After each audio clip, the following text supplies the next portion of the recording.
Para entender o que é uma integral de superfície, que é o objetivo desse vídeo, é preciso ter bem claro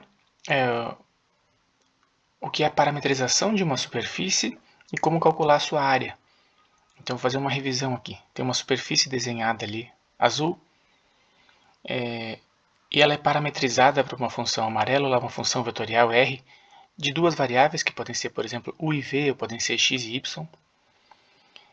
Então existe uma região D, que está na figura aqui à esquerda de quem está olhando, né? Em que cada ponto dessa região D, por exemplo, um ponto amarelo, mapeia um ponto na superfície, que eu também fiz ali de um ponto amarelo, com x, y, z da superfície, dado por esse vetor posição amarelo. E o que a gente precisa para calcular a área dessa superfície é dividir esse problema, que é um problema grande, em problemas muito pequenos, problemas infinitesimais. Então está desenhado na superfície um retalho, um recortezinho da superfície em roxo ou em violeta, e aquilo ali eu quero que seja um recorte infinitesimal da superfície. Vou chamar ele até de ds.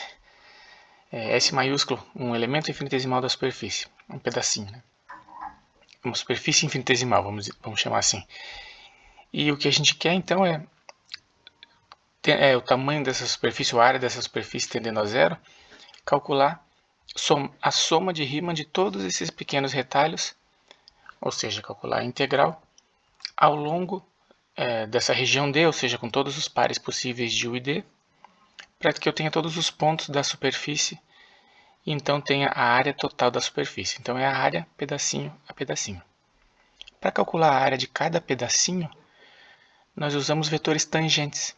Então se o meu R de U e V é um vetor posição daquele ponto amarelo ali, por exemplo, naquele ponto, calcular as derivadas parciais desse vetor posição me dão os vetores tangente. Então, por exemplo, em verde está a derivada parcial de R em relação a U, que é como se eu mantivesse o meu V constante, causasse uma variação em U infinitesimal, e então essa variação, o tamanho dela seria o tamanho do vetor, e a direção e sentido dela seriam dados por esse vetor também. Do mesmo jeito eu posso fazer com o vetor vermelho, que é como se eu mantivesse um U constante, causasse uma pequena variação em V, que eu teria a tendência seria aquela linha pontilhada, então meu vetor tangente daria essa minha tendência de variação. Meu R derivado em relação a V. Então com esses dois vetores tangentes, eu consigo desenhar um plano tangente a esse retalho. A minha preocupação é que esses vetores tangentes sejam infinitesimais também. Ou seja, para que ele seja comparável à área ds ali, esse meu paralelogramo, ou esse meu paralelogramo tangente precisa ser infinitesimal. Então eu multiplico o RU por uma variação em U infinitesimal também, um ΔU infinitesimal. Aí vira um vetor infinitesimal. E a mesma coisa eu faço com o vetor RV, derivado em relação a V. Uma variação dV infinitesimal,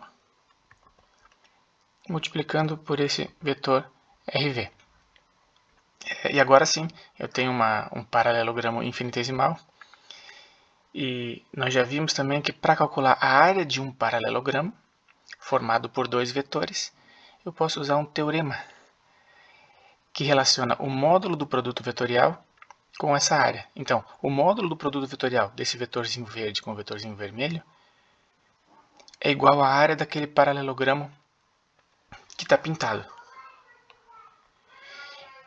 E se esse meu ΔU e esse meu ΔV tendem a zero, ou seja, o meu recorte da superfície é infinitesimal, no limite, a área do paralelogramo é igual à área do retalho. Então eu posso escrever aqui o produto vetorial RU-RV em módulo é igual ao meu ds. É isso que eu queria fazer.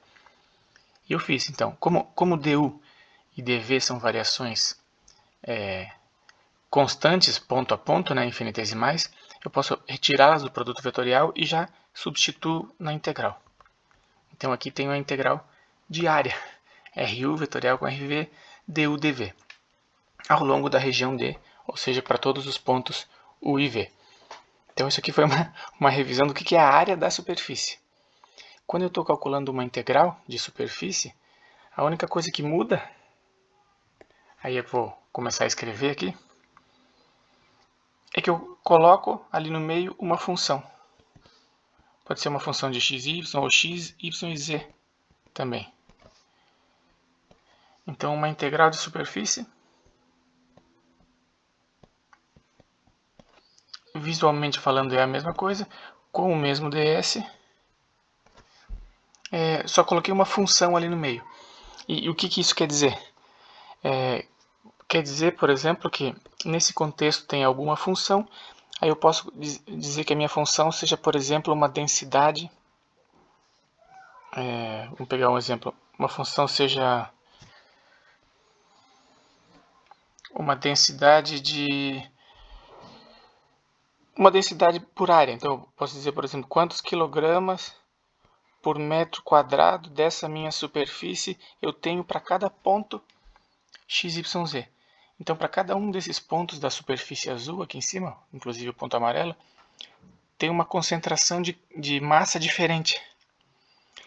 E se eu quiser saber ponto a ponto, por exemplo, dentro desse recorte infinitesimal, qual que é a massa desse recorte, basta multiplicar pela distribuição de massa ou pela densidade de massa aqui nessa região. Fazendo isso ponto a ponto e somando para todos eles, eu tenho, por exemplo, a massa total. Então, se o S seria uma área em metros quadrados, essa minha multiplicação aqui da função com ds resultaria em quilogramas, por exemplo, uma massa total. Aí, a partir daí, eu poderia até calcular o centro de massa em relação às posições x, y, z da superfície, ou dos recortes, né? E poderia calcular outras coisas. Se fosse, por exemplo, sei lá, se fosse carga por metro quadrado, e o ds sendo também metro quadrado, eu poderia calcular a carga total. Então tudo depende do que representa essa função para saber o que eu estou calculando com a minha integral de linha. Mas para resolver é a mesma coisa. Esse ds aqui continua sendo o mesmo. Obtenho a partir da parametrização e das derivadas parciais e o produto vetorial.